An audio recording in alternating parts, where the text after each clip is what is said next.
আমরা আজকে 3টি দফা দাবি উত্থাপন করেছি এবং আমরা একসাথে বলেছি এই 3 দফা দাবি যদি বাস্তবায়ন না হয় তাহলে অতি দ্রুত বাংলাদেশের প্রতিটি প্রান্তরে জুলাইয়ের প্রজন্ম রাজপথে নামবে। এই সাথে এই দাবিগুলো যদি বাস্তবায়ন না হয় স্বরাষ্ট্র উপদেষ্টা, আইন উপদেষ্টা এবং পররাষ্ট্র উপদেষ্টার পদত্যাগের দাবিতে বড় আন্দোলন শুরু হবে। উপস্থিতি বিপ্লবী ছাত্র জনতা, জুলাইকে আমাদের একটি পরিপূর্ণ বিপ্লবের রূপ দিতে হবে। জুলাই আমাদের শহীদরা জীবন দিয়েছে একটি পরিপূর্ণ বিপ্লবের জন্য, দেশের ফ্যাসিবাদী কাঠামোকে ভেঙে চুরমার করে দেওয়ার জন্য, রাষ্ট্রের নাগরিকদের নিরাপত্তা নিশ্চিত করার জন্য এবং দিল্লির যে দাসত্ব, দিল্লির গোলামরা গত 16 বছরে বাংলাদেশে যে ফ্যাসিবাদ কায়েম করেছে তাদের বিরুদ্ধে প্রতিরোধ চড়াতে রাখার জন্য আমাদের এই জুলাই বিপ্লব হয়েছে। এই নতুন বাংলাদেশে জুলাই যে প্রজন্ম তৈরি হয়েছে সেই প্রজন্ম আর কাউকে ভয় পায় না। এই প্রজন্ম সবসময় ইনসাফের পক্ষে অবস্থান নেবে। এই প্রজন্ম জুলাইকে পরিপূর্ণ বিপ্লবে রূপ না দেওয়ার পর্যন্ত তারা রাজপথে অবস্থান নেবে।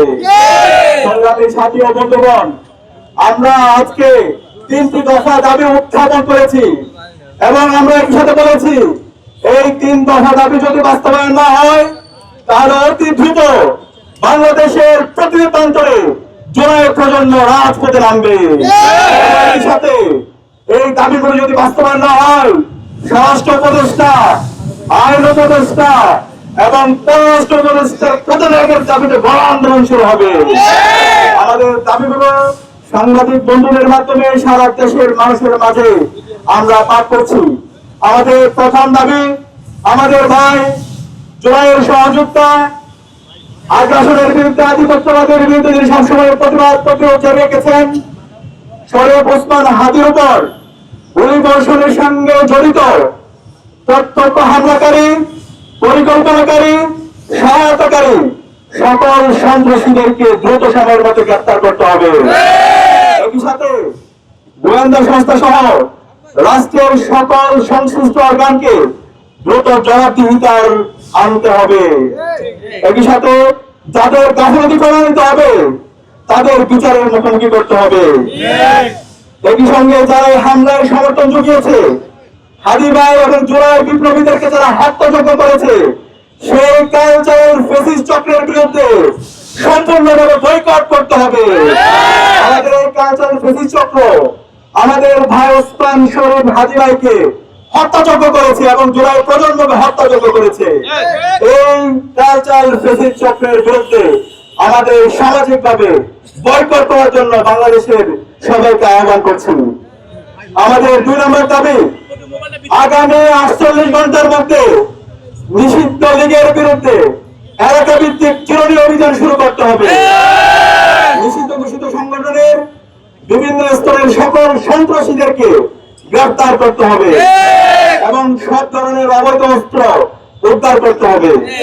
এই বিষয়ে সরকারের অবহেলা আমরা আর সহ্য করব না। 3 নম্বর দাবি, ভারতীয় আধিপত্যবাদের বিরুদ্ধে প্রথম অপরিহার্য পদক্ষেপ হিসেবে খুনি হাসিনাকে দেশে ফিরিয়ে এনে তার বিরুদ্ধে মানবতা বিরোধী অপরাধের প্রদত্ত রায় কার্যকর করতে হবে।